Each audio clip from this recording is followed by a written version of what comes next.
a new tradition, no religion. I'ma give y'all a second for that to sink in. Some of y'all thinking I'm saying to throw the word out. I'm saying keep the word in and put all of the hurt out. Cause hurt people, the wrong word from the pulpit could hurt What's up, everybody? It is J Shep here with the rundown. What's good, y'all? What's good? I'm back with another episode. It's been a couple weeks. Not that I haven't had anything to talk about, but I've been working on stuff.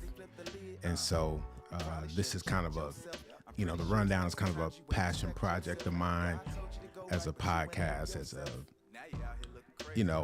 a person who loves to share their thoughts about things, different perspective about things happening in culture, happening in the world around us, happening in current events, happening in sports, happening in church, happening in music. And I'm glad to be back here with the rundown. It's an honor and privilege to be here. So if you're watching this right now, I want to tell you thank you for being here. I want to make sure I see all my comments coming in as they are here live. All right. So if you're watching this live, I want you to hit that like button. I want you to hit that subscribe button. And I want you to stay locked in to everything that we got going on here. I'm going to stop this music right here, right now. And I want to get into a couple things. First things first, there's a hurricane that is due to hit Florida within the next few hours. So my thoughts and my prayers are going to the people of Florida, in particular in that Tampa Bay area. Need some water. That's a devastating storm that's heading that way. And excuse me, my wife and I were just in that area a little bit over a month ago, a beautiful area in Florida. And we know those storms can be extremely, extremely devastating. So our thoughts and prayers are with the people in that area. And if you are evacuating, I want you to just be safe. I want you to listen to your local officials and do everything that you can to get yourself to safe quarters. Never want to see people's lives lost. So my prayer is that even if the damage is significant, that there are no lives lost. So I want to just continue to give my thoughts and prayers and a shout out to those people in the Florida area. All right, I want to have a discussion on this topic today.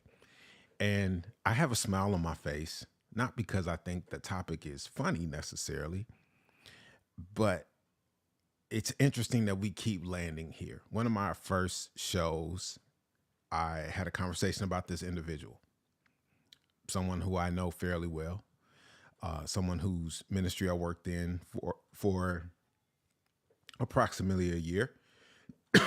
And I gave my thoughts on an experience that happened to me working in that ministry. And I'm not going to recount all of those things. If you want to see that, go watch a previous video. But before I detail what's happening right now in the life of Keion Henderson in front of us publicly, because I just want to comment on that. I don't know anything else privately or whatever. My thoughts are really going to be about what we continue to see. But the first thing I want to say is for the people right now in culture, in particular church culture. I saw a clip, and I may need to dig that clip out and do a whole video on that. I believe it was Jackie Hill Perry with, I don't know who, I forgot this guy's name. His name slips me. Excuse me. On her podcast. And I think it's Philip Mitchell, I think it is. And so I'm not really a person who subscribes to, her podcast. Nothing against her or whatever, or Philip Mitchell. However, I saw some clips floating around. And it made me ponder because one of the first questions she asked Philip Mitchell was, what's wrong with the American church? And he goes into all this details about like what's wrong with the American church. And then she asks, what is a false prophet? And then he goes into his whole diatribe about what a false prophet was. And I'll have to pull that clip up. But I'm going to tell you what bothered me about both questions. Both questions bothered me because there's a sector of individuals within the realm of church that have built up a certain level of popularity and or credibility. And sometimes those things are interchangeable.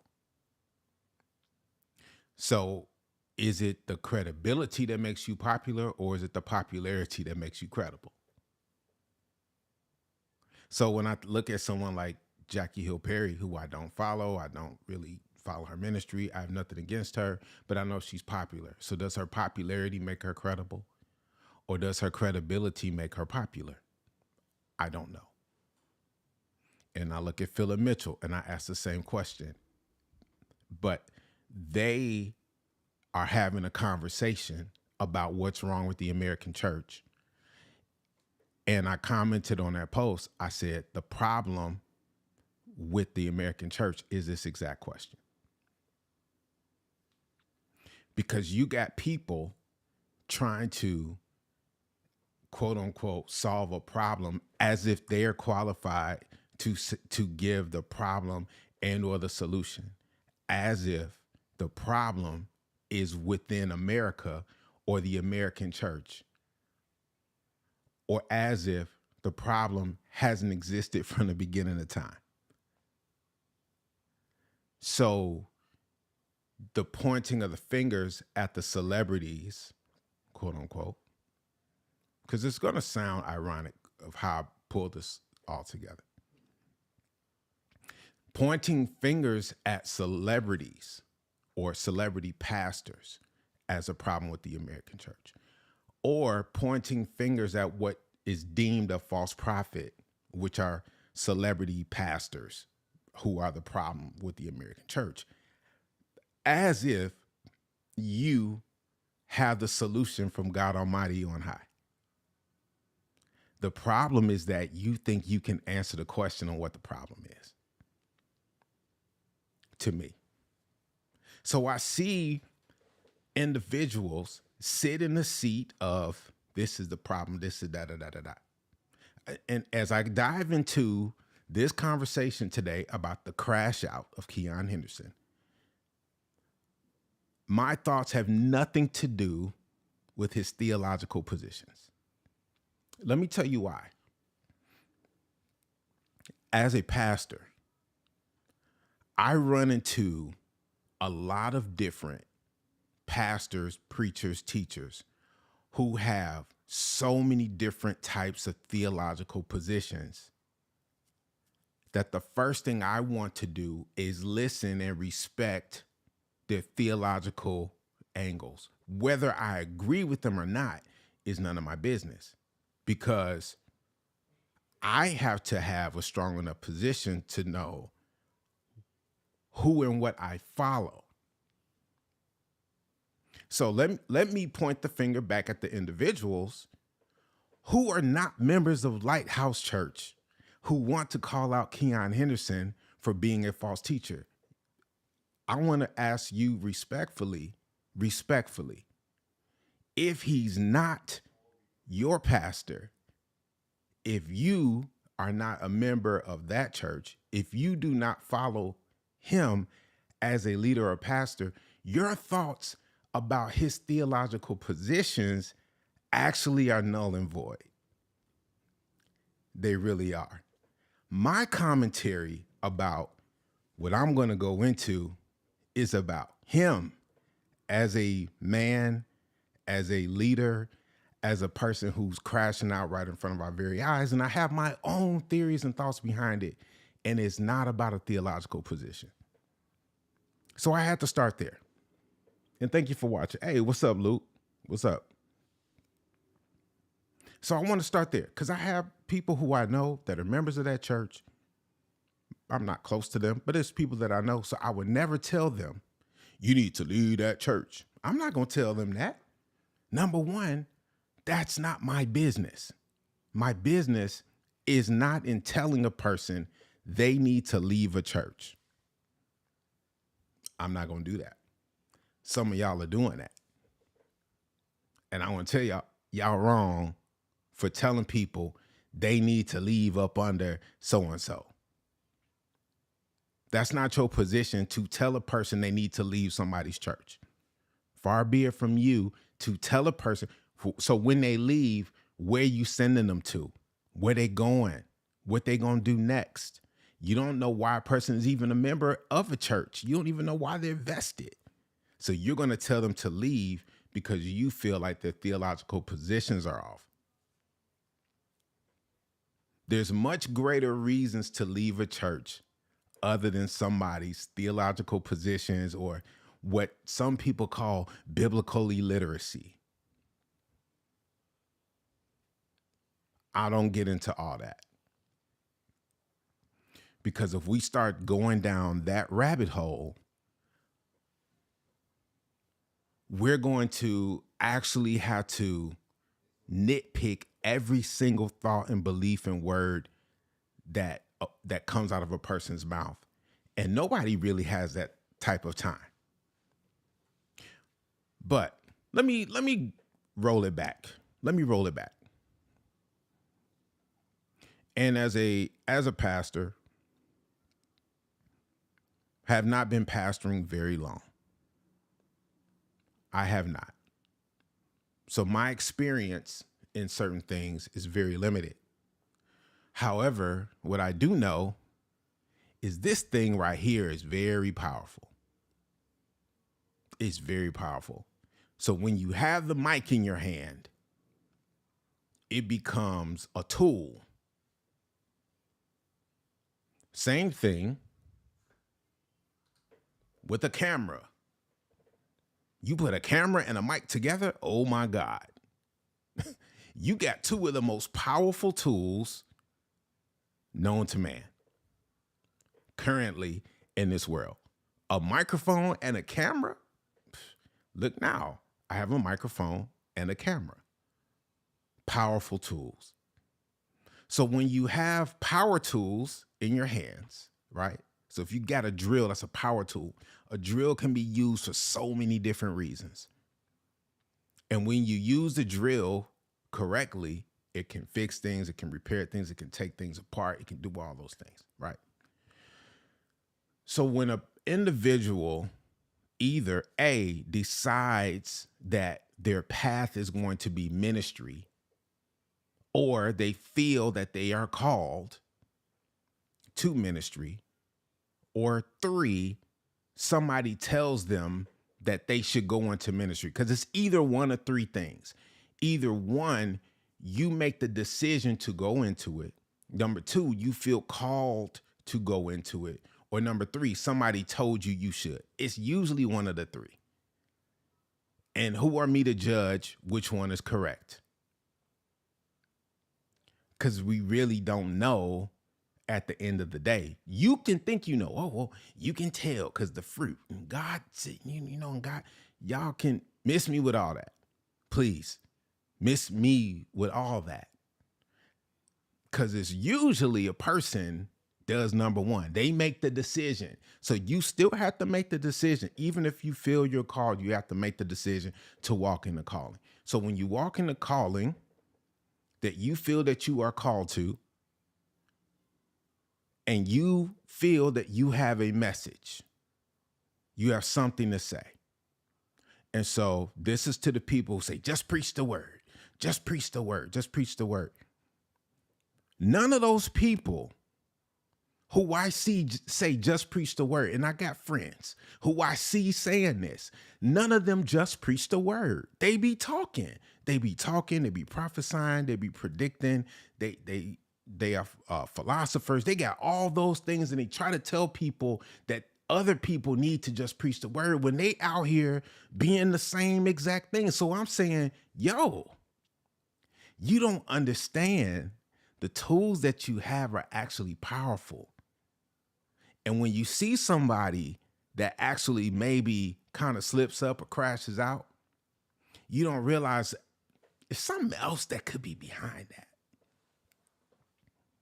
I said this a couple weeks ago when I did the video about the man pouring blessed oil on his hands and touching the tongue of somebody. And I was just like, it's the level of power and audacity that a lot of pastors feel that they have to walk in to get the respect and honor of people. And some way or another, you feel like you got to carry yourself in some way to reach people, to talk to people, to be a conduit. And you go into this other realm, and when you step behind the desk, the pulpit, whatever, you turn the mic on, you turn the camera on, you become something that's kind of untouchable. It's a power that you really can't explain. And you start talking, you start saying stuff, and then before you know it, people either really rock with you, they love you, you become a hero, or in this case, you become a villain. I want to tell you, Keion Henderson, in a year's time, went from a public hero to a public villain. Now, you might say, he ain't no villain. That's my pastor. No, I'm not calling him. I'm not saying that he himself is a villain. I'm saying now perception is reality. And when I see what a lot of you all are talking about and posting about him, this man is now a villain, and there's nothing he can do about it. So I want to go down the timeline of how we got here. And I've got the videos put together, and we're going to talk about it. So we're going to start early this year. There was a conversation that they had at their church. It looked like it was married couples. I want you to just see what happened at this, I guess it was a marriage talk or something, relationship talk at their church. Check this out. 45. And happy for 45 years. Oh my God. Yeah, Miss Pam, tell her. So pretty. Oh my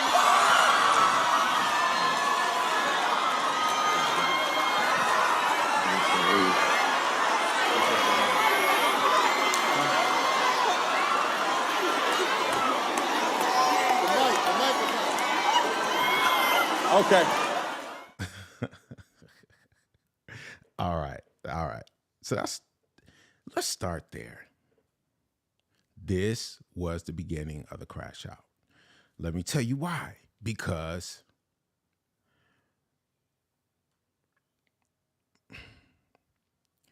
in this land of new media, social media, the goal is always to become viral. What does it mean to become viral? Somebody takes a hold of something you do, say, a meme, a video, a song, a clip, or what have you, a soundbite, and before you know it, it's heard and shared, and it's multiplied. When something goes viral, there's nothing you can do about it. You can't snatch the video down. If you go back on their site, they edited that part out of their video. You can't even find it on their site anymore, which is wise on their part. but it's still there. But this woman literally got up and called herself whispering in the pastor's wife's ear. And we all know what she said. Whole church, woo. And meanwhile, his wife is standing there clutching her pearls. This is the woman that created Basketball Wives, mind you. And she's clutching her pearls. And she created Basketball Wives. Why is she clutching her pearls? Because she's like, what in the entire world is happening? This is wild, yo. Because we created a platform that was open. It's one thing if we did this, because it used to be, you know, marriage couple retreats and all that kind of stuff always been happening in church. And they've always had conversations and stuff, but it was never microphones there. It was never platform, right? So now everything is platform. So you want platform because it creates content, like memorable content. Some stuff is like, oh my God, I can use this forever. This will live forever. And then some stuff's like, man, this gonna live forever. We know who Miss Patty is just by or Pam or Pat, whatever. Her reaction. How do you keep a man happy for 45 years?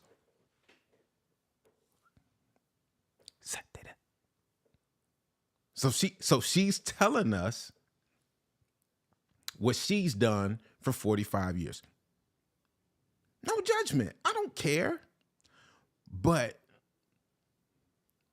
the problem is now you've created open season on the platform that you created. The monster that was created, and you didn't realize that people were coming for a lot of this positivity. I'm getting it. Like, because if you look back 2-3 years ago, people started sharing Keion Henderson clips. Oh my God, this guy is this guy is that. Oh my God. And mind you, I was his minister of music for a year. And I'm just going to keep it a buck. I never really locked into his preaching or teaching like that. No shade. I just never locked into it. I'm not saying I didn't like it. I just didn't lock into it. So I wasn't a person that was like, oh my God, like he's so profound. But I understand why people said that he was. Because the presentation that was being presented to everybody was this guy is solid. He's tall, he's handsome, he's this, and he's saying this, and he's speaking the word, and he's doing. So he can be built up as a hero in the pulpit. He can be built up like that. He can be built up. So they do the behind the scenes, they do the, before church, they walk in together. That's hero stuff. That's goals, right? So he's being presented as goals. That's his goal. I want people to want to be like me. I want to be aspirational. That's a goal. It's not a bad goal. So I'm not just trying to be a pastor. I want people to see me as a black man who loves his wife. I want people to see me as this, this wise pastor who's speaking the word of God. And I want people to see me and see these clips and share these clips and get them through their day. Admirable. But that clip, that first clip that went viral this year was a chink, because now people were like, what? Why would you let that go? And the fact that they took it off their platform is showing like, ugh, we can't just, man, maybe we should have turned the cameras off on. Maybe this should have been pre-recorded. Maybe this shouldn't have been live. Maybe we should have produced this. Maybe this should have been, because you think. So let me tell you why network television.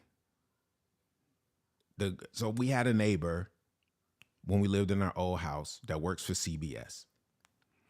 And her job for CBS is she works the censors for CBS. Real, like, old neighbor, cool as a fan, super cool. She says, yeah, I work the Grammy Awards. I work the Super Bowl. She says, we're always working on a delay. She's like, the delay can be up to a minute sometimes. Why? Because they don't want something going out on their airways that can get them sued, that can get their license taken away, that's going to violate FCC codes. So when I look at what happened on that broadcast, that when that woman got up and said that, it was like, bruh, you getting sloppy. And this is a message for, especially for churches who do stuff live. Pre-record is the vibe to me, because in pre-record, you can take everything out before you put it up. Like, what did I say? What is it? I had a service this past Sunday. We're currently just doing service online. And someone else spoke. They sent me their video ahead of time. And there was nothing in their video that was like wrong or bad. Nothing. But I had to edit the video for flow and for content. I'm like, if I put this out, this isn't representative of what I want people to see coming from my platform, coming from our church's platform. I want to have a more concise message. Thank y'all for watching. The video was disheartening. I see you, bro. You said Janice started that. See, that tape delay is a real thing. So when I saw that video, I was like, ooh, that was funny, but that was weird. I want to go to the next thing that happened that really made everybody sour on him. This is the thing that made everyone sour, and I think y'all know where I'm going with this. So let's watch what's next. Okay.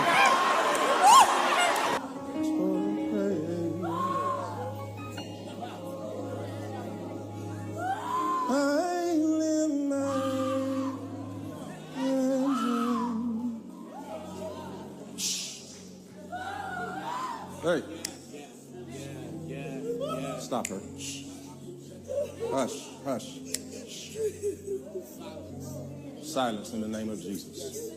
I lift my hands into the only voice I want heard is his. Oh, praise.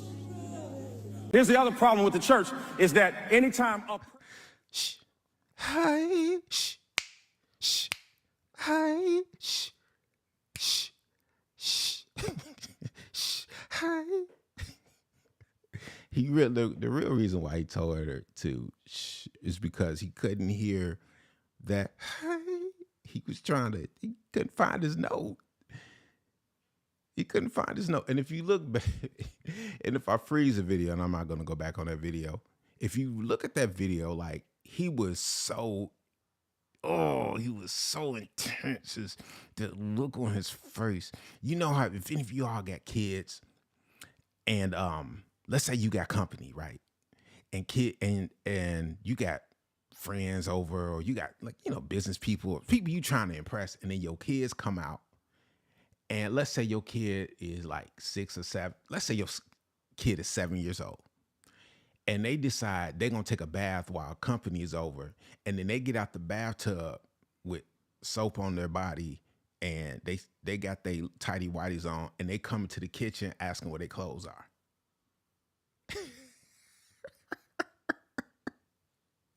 That's how pissed this man looked. He looked like y'all don't know. Couldn't find out. He couldn't. You said, wish it was funny. It was funny. I'm sorry. That video is funny to me because it's funny not because of what it did to the person, but to me, it's funny at how angry he was. Like he was like an angry parent. When you cut your eyes at your kids, and like he had this thing, right? So I'm gonna explain something to you.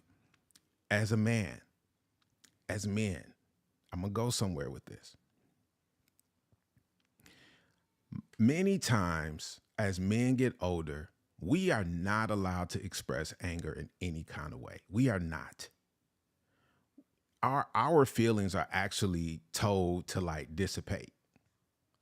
And so once a man like crosses into his 40s, that when people talk about the grumpy old man, the grumpy old man becomes grumpy because he doesn't know what to do when he gets angry, because nobody wants to listen when he's angry, because then he's just fussing.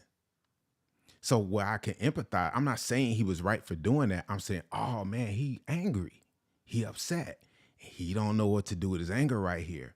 And nobody understands what happens when this man gets angry. What do I do? Where do I go? It's more things on his mind at that moment. And now here comes something that just triggers him. It sets him off. And now he's going to. So what happens a lot of times when people get angry and they're going through something and something triggers them, they snap at somebody that don't have nothing to do with their anger. When I roll this camera back, you know what? I'm gonna do it again, and I'm gonna pause it, and I want you to see his face. I'm gonna roll this back because I really want to make this point. The need, y'all go to running and dropping money. So pray.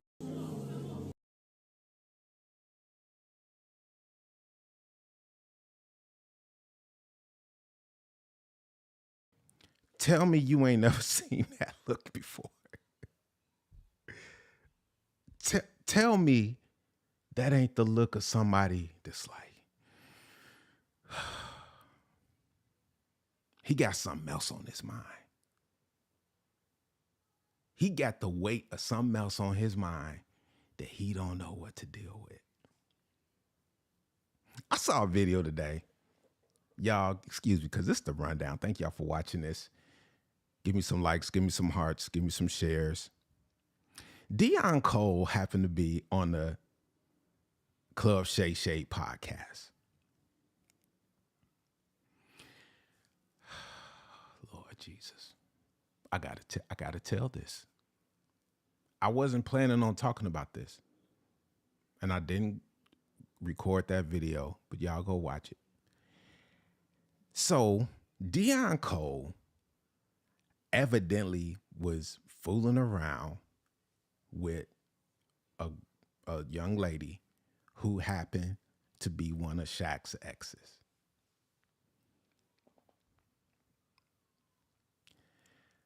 And Keion Cole said, I wish I would have known. I never would have gone there. I never fooled with her again. And I'm not going to go into details because I'm not an explicit person. This man married Shaq's ex-wife. Y'all don't know what this man is dealing with mentally. You don't know what he's dealing with. He got a lot going on in his mind. And so I'm telling you, this crash out got more to do with what he got going on in his mind more than what he got going on in that pulpit and theologically. So he trying to find it. Hey, live. He trying to find his space. He trying to find his total praise. He was trying to find his total praise, and here come this lady screaming, and he had to tell her to hush. Because he can't tell nobody else to hush. So he's going to find somebody that's vulnerable, very vulnerable, that's going to listen to everything that he say. he said he only wants God's voice to be heard and proceeds to sing, but what he's singing is on behalf of God. Okay, that's an interesting perspective, and I respect that. I respect what you're saying right there. But this is where I started this conversation out, and where I'm going is, I feel personally, and this is a personal, I don't even want to say conviction. This is a personal revelation. Personal revelation for me. I can't say that that's not what God did or did. If let's say it's what he wanted to give God at that moment. Let's say that's what he was desiring. I don't know if that's what God was desiring from him or not, because I'm not in his mind. Like, I'm not, I think the church has co-opted this conversation about what God wants, and it's a lot of projecting. So because he may have been singing off key, or he kept singing after he said the only voice I wanted, so it's like, well, he should have did, he shouldn't have, and he shouldn't have. And so I'm saying, well, yeah, I respect that, but where I'm going is, bro got a lot on his mind right now. He got a lot on his mind, and to me, and I'm not here to defend him. I'm here to be like, bro is crashing out, and y'all not noticing that. Y'all want to draw conclusions about what he should or shouldn't have done, but I'm saying this man got some other things going on that I don't even really think we realizing is happening. Now, so we got through the whole hush, somebody's calling my name, hush, scandal. We got through all that, and then he apologized. That apology video was hilarious. I may have that here. Let me see if I got that here.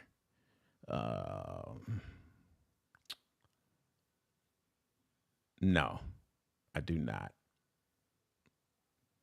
I want to go to this to the last video of what just recently happened, because I'm gonna go in on this topic. I'm gonna talk about this, and I want us to have a dialogue and conversation about it.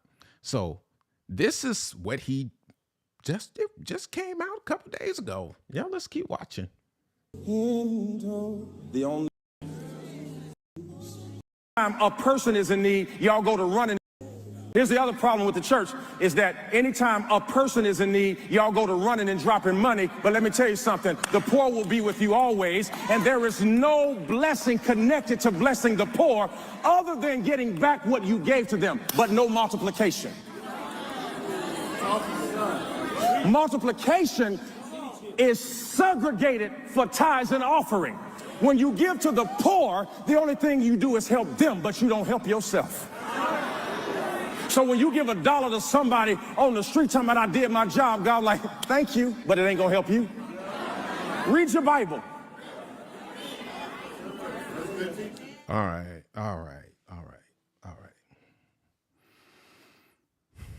So I believe a storm came and hit their church a couple months ago, right?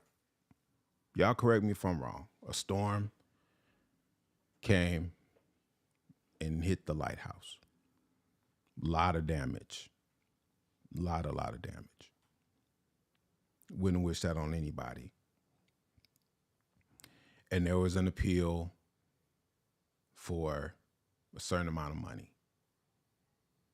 You know, we get that.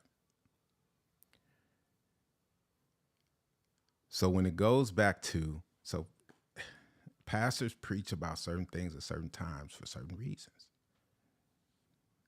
I'll tell you, when I froze that clip and I saw how angry he was, I see a man that's angry and frustrated right now. I don't know if he feels supported, respected. I don't know. There's some things happening there. If I don't know if he feels. And I don't know if he feels that the response to the appeal is being met with the level of respect that he feels it deserves, or is it being met with a lot of pushback? Y'all feel what I'm saying? Y'all picking up what I'm putting down? So when you got to talk about everything, wealth is only comes through tithing, he can believe that if he wants to. I know that's not true. I know it's not true. It's not true at all. I don't even want to stand on a theological argument. That's not true at all. It's not true. It's also not true that you only receive back what you give to the poor. That's also not true. But also what is true is that charity does not make you wealthy. That's true. He said a whole lot of things that weren't true and several things that were true at one time. Why? Because the man is crashing out and y'all not seeing it.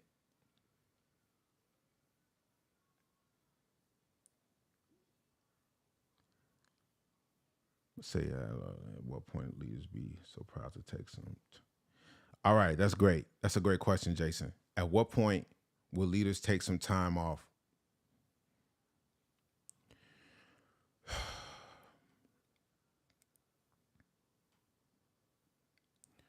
Unfortunately, and I talked about this a couple shows ago, most people don't know that they're dealing with depression. They don't know. They don't know that they've hit a breaking point and they need to just go away for a little bit, bro. It's all good. Like, how do you find yourself? Because a lot of times I speak transparently. This year's been it's been a challenging year for me. I've gone through waves of things. And trying to find the center, trying to find peace has been an absolute challenge. So when I see leaders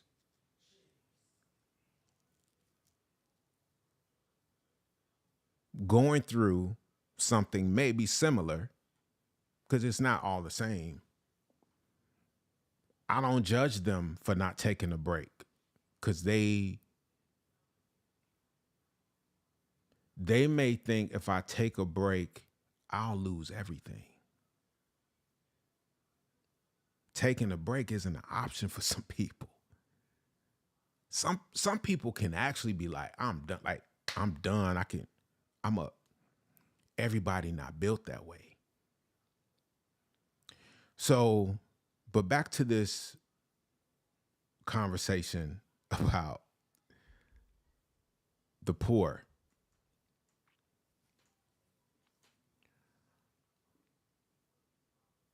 Sometimes, bruh, it's better to pre-record something and not have things hit the airways, because you're a villain now, man. You're publicly a villain, and now it's giving people license to have thoughts and opinions and views and tell you you're going to hell and you're sending people to hell. Like, I'm not going to do that. I'm not going to do that at all. I'm not going to do that. Maybe the old me may have been on that. I'm not on that. I don't have time for that. But what I will say is, bruh is crashing out, and it's not good. This path is not good. It's not a healthy path. Any time a man or a woman is on a path where they now become a villain, and everything that they say now, it's actually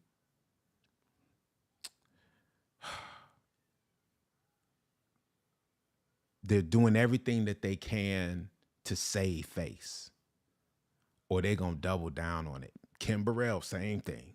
Kim Burrell is a villain. She's a villain now. Even though she's the GOAT, but she is a villain. She's a super villain.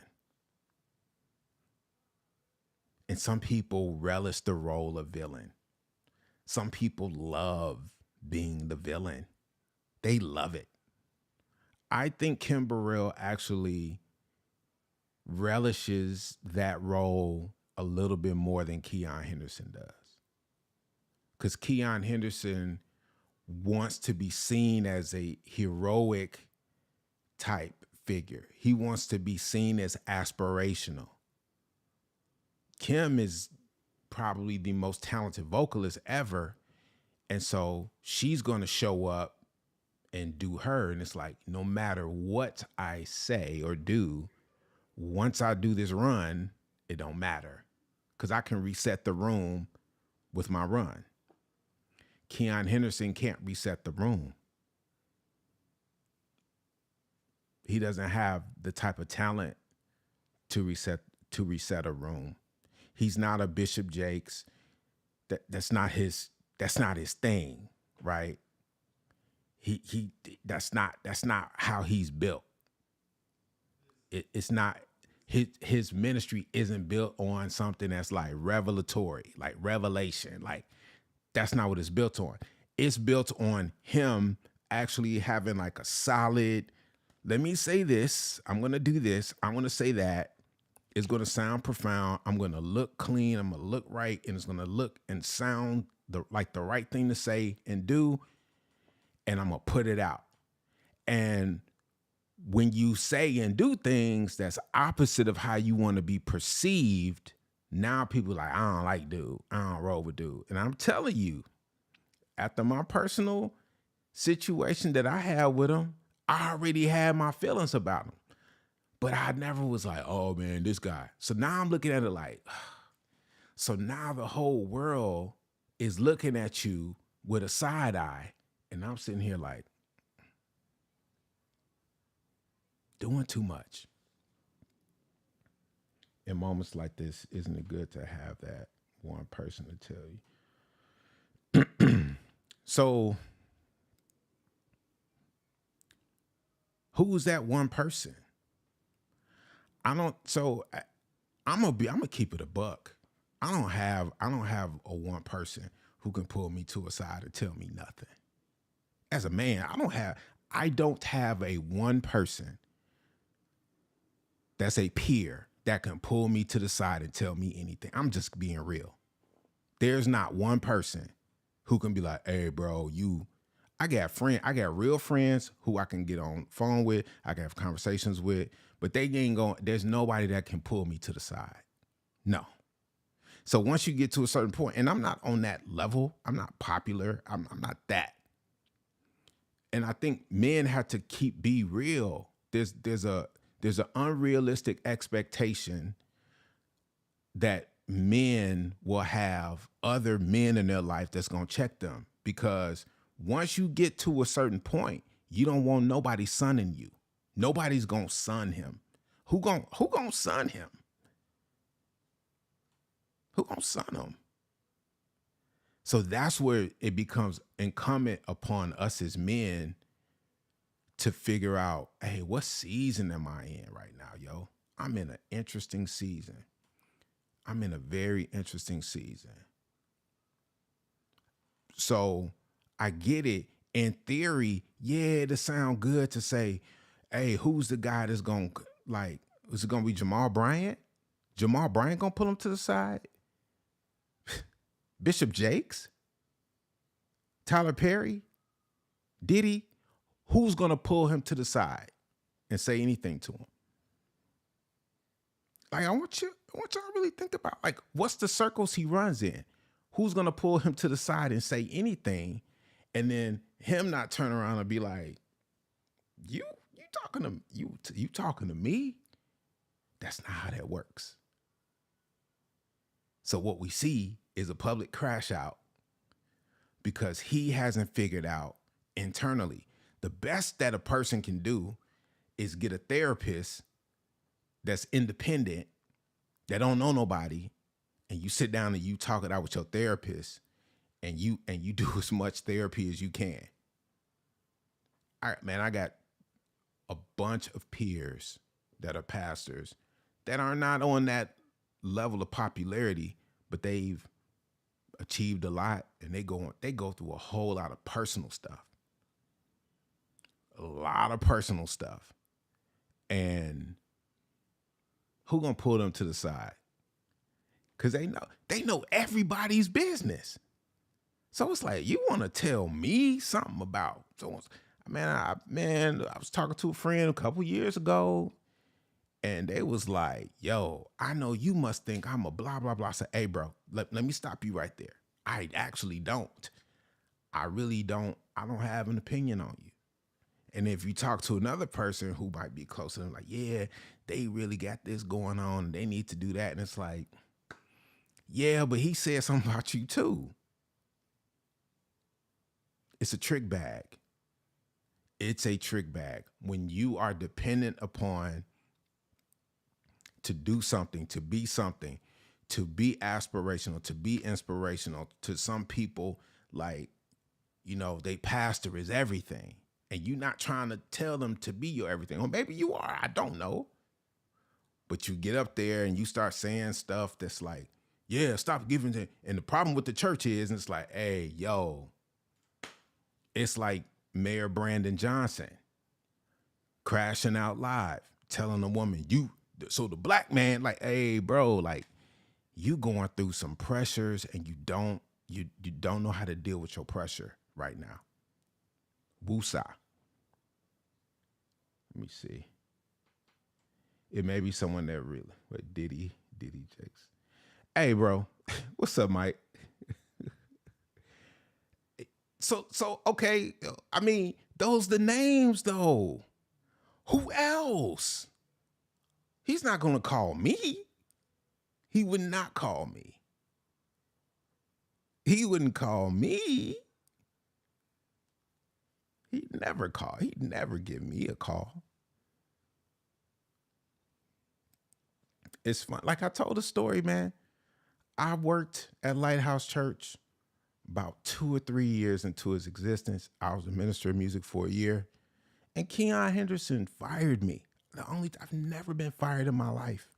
He fired me on a Sunday after church, like literally picked up the phone and fired me.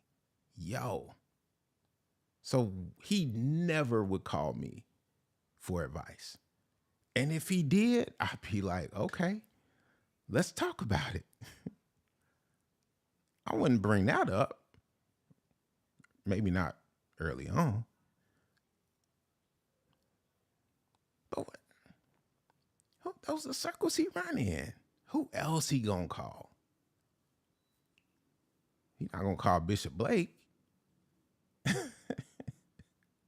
We gonna call Noel Jones. I'm just saying, like, let's think of let's think of every single name we can think of.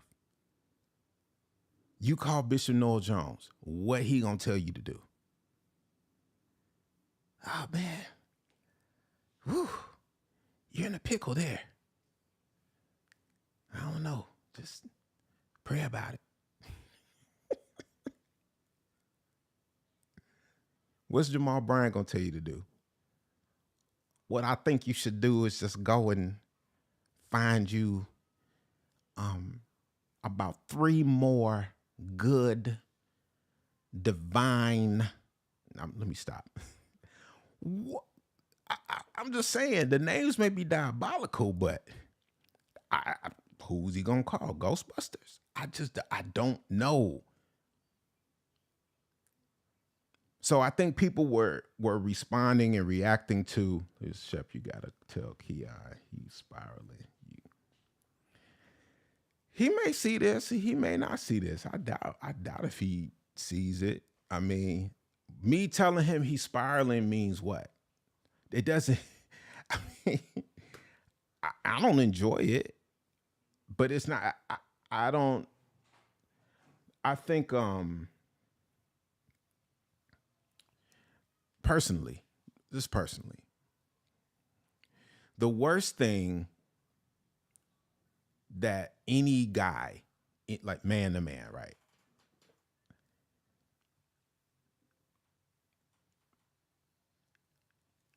Trying to talk to another man and you trying to tell them about themselves. That man got to be in a position to pause, receive what it is that you're trying to tell them. And most of the time, men are not in a position to receive what is being told, especially in a corrective form. And when you have been in a position of power and you've been in a position of authority,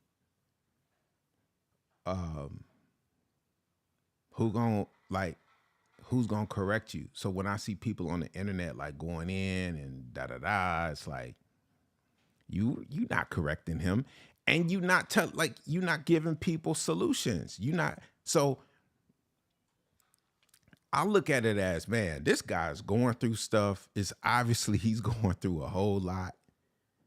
And he don't like being the villain, but he don't know how to not be the villain now. Because everything that he says is going to be villainized. I know personally,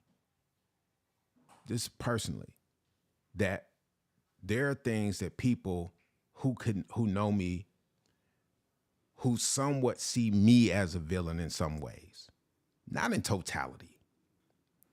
But I could say something and people can take it and run with it and be like, oh, yo, you're so blah, blah, blah.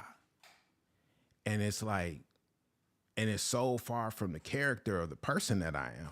Like, I don't have my reputation, I don't have no bad reputation. Like, I've been married 19 years, I got 2 kids, but perception becomes reality with people. And so if somebody pulls me to a side and says something to me, it's been people who've tried to quote unquote help me in ways. And I'll turn around and I'll just be like, hey, bro, you ain't even trying to help me. You trying to help yourself. So respectfully, we not even friends like that. So I don't even need you, my guy. It's a lonely walk as men. And most men won't talk about that, because if we really keep it a buck, when we in our feelings, when we do something that people don't like, or most of us don't like being disliked, and y'all and the people lie when they say, I don't care what nobody think. But we'll read all the comments. I remember the first time I did a video that was perceived to be negative. This was 2009 or something like that. I did a video about Gospel Fest, and I said something about like some Chicago artists or something, and I was just being silly. And from that moment on, and in fact, I said something about New Direction. And I love New Direction. Those my people. But I was saying it in a joking manner.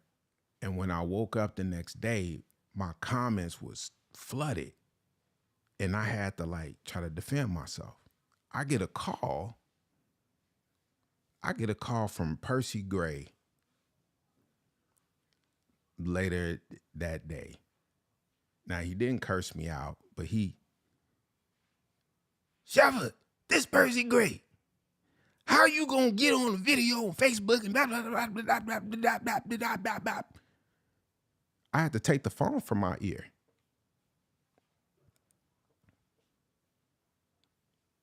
He just went in.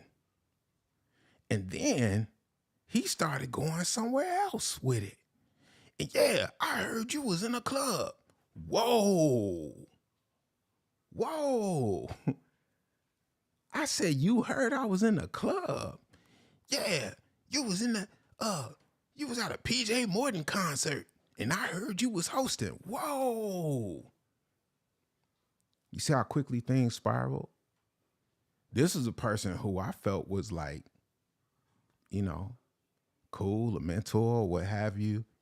And now, mind you, I apologize for, you know, what I said, but he went in and then proceeded to make accusations and judgments that weren't even really that accurate.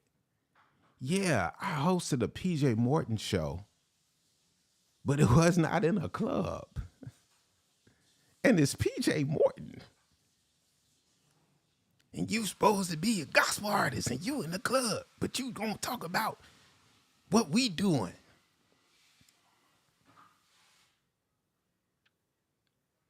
He said Jamal White take her to the strip club. It's a true story. A true story. So I was like, okay. Nobody likes to be the villain. And after that moment, I had to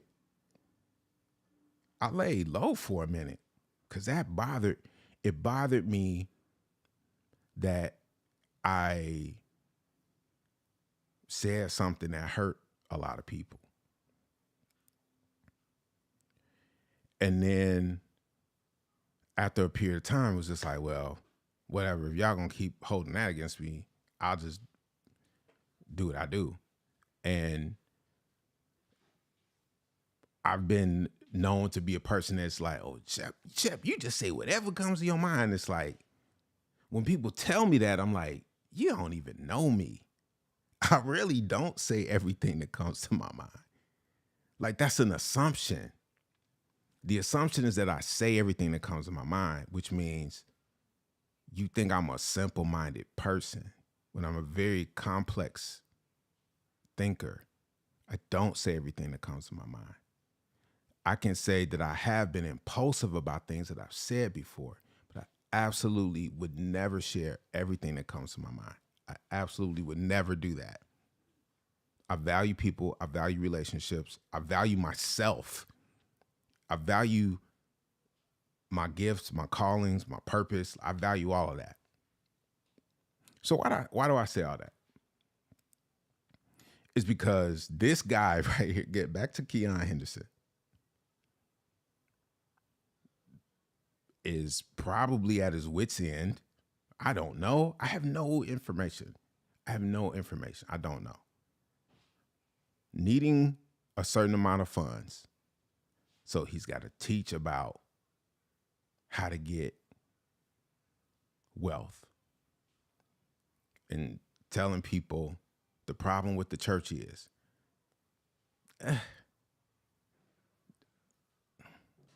I wish we could retire that phrase. I wish we could.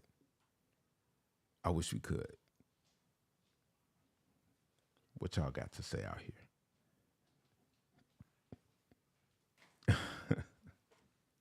Man, I appreciate y'all watching and taking the time to be a part of the rundown, man.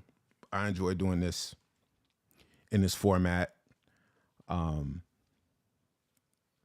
y'all send me other topics to have conversations around, because I'm open to have a dialogue about different things, different subjects. But this one just kind of caught me a certain way. I hope they do well. I hope they raise every penny that they need to rebuild their church. I really do. I want them to rebuild their church. I hope that he can repair and restore his image. And if not, I would just be like, my piece of advice would be, get off the internet for a minute. Hey, no posting, no nothing. Hey, everything we do is in-house. We figure it out in-house. That would be my advice to him. He doesn't need my advice. He doesn't want my advice. I would just be like, hey, let's go offline for a minute.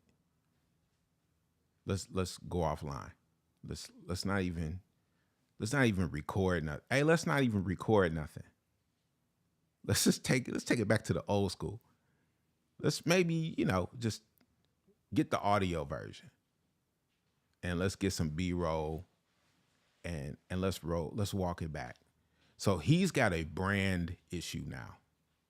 You know, a lot of people don't want to talk about, oh, that's the problem with the church. Everybody marketing, everybody branding. Everything is marketing. Everything is branding. Everything. I'm sorry. Everything is. If you can't get with that, then I don't know what to tell you. You are influenced by brands. You are influenced by marketing, period. So he's got a brand issue. And I don't know what they're going to do to rebuild it, to reshape it. Maybe they just keep going as the villain. Maybe the person who's working with him is like, hey, we got something. We got a lot more people watching because you're the villain now. So keep going with that. That might be a strategy. Who knows? There's a lot of people who that's their strategy. I had a conversation with a homie a while ago. Not gonna say his name because he follows me, and I value our relationship. So I don't have his permission to say his name. But he's a music exec, and he told me this a while ago. He said that, yeah, man, I told my client, you got to be the hero and the villain to people. So if you can play both roles, you'll always be working. And I was like, that's why I don't like dudes sometimes. He was like, exactly. Because I tell him, you're going to be the villain to some and the hero to others. So maybe, just maybe, him being the heel, him being the villain. Why do you think we watch wrestling? Why do you think we watch WWE? Hulk Hogan went from the greatest hero to a heel, and it worked. They loved Hulk Hogan, and then they got like meh on Hulk Hogan. Then he became Hollywood Hogan, and everybody hated him, and then he got attention again. Then I think he turned good again. But that's storytelling. So maybe, just maybe, this is storytelling on his part. Maybe, just maybe. I look at things from a different perspective. I don't look at this whole, I don't have to buy into the whole theological concept and all that. So and why that doesn't matter to me is because that's not my teacher. I don't follow him as a teacher. So I don't care. It doesn't bother me one bit what another person teaches if I don't follow their teaching. I found a way to compartmentalize that real fast. And it's taken me a few years to get to that point. Like, do you follow them? Are you subscribing to them? Do you ascribe to? Then you don't have to follow up on what they're teaching you. If I'm in a class, right? Let's say I'm taking a music theory class or teaching a music theory class, and I'm showing my students methodology, and I'm showing them how to build chords or how to,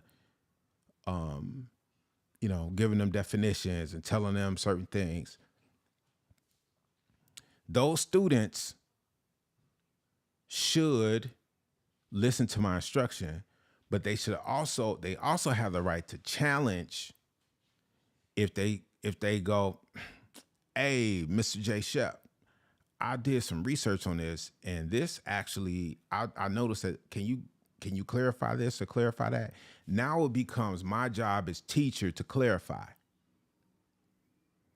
But if I'm not in that class and I hear somebody teaching in a classroom, it's not my responsibility to go try to correct somebody in a classroom that I'm not the facilitator. That's not my responsibility. And I think people get outside of their responsibility when they see things that are clickbait, and it just causes, bigger conversations. But I'll just learn how to really stay in my lane. And I'm so glad that you all came to the rundown, because the rundown is a part of my lane. I want to close the show with the thought that you are all capable of creating the type of life that you want. We're all capable of it. I believe that closing this year in the fourth quarter, a lot of us have been through some very challenging times and seasons in this year. But I want you to realize that just because you didn't hit all of your goals this year, it doesn't mean that this year has been a failure. It doesn't mean that you should give up. For some of you, it's a season to pivot. It's a season to try something different. It's a season to sit still. It's a season to renew. It's a season to recover. It's a season to heal. But you always have the ability to build the kind of life that you want. The power is inside of you. I love you guys. This is The Rundown. I'm J Shep. Thank you for joining. Feel free to like, share, and subscribe. We'll see you next time. Peace and blessings.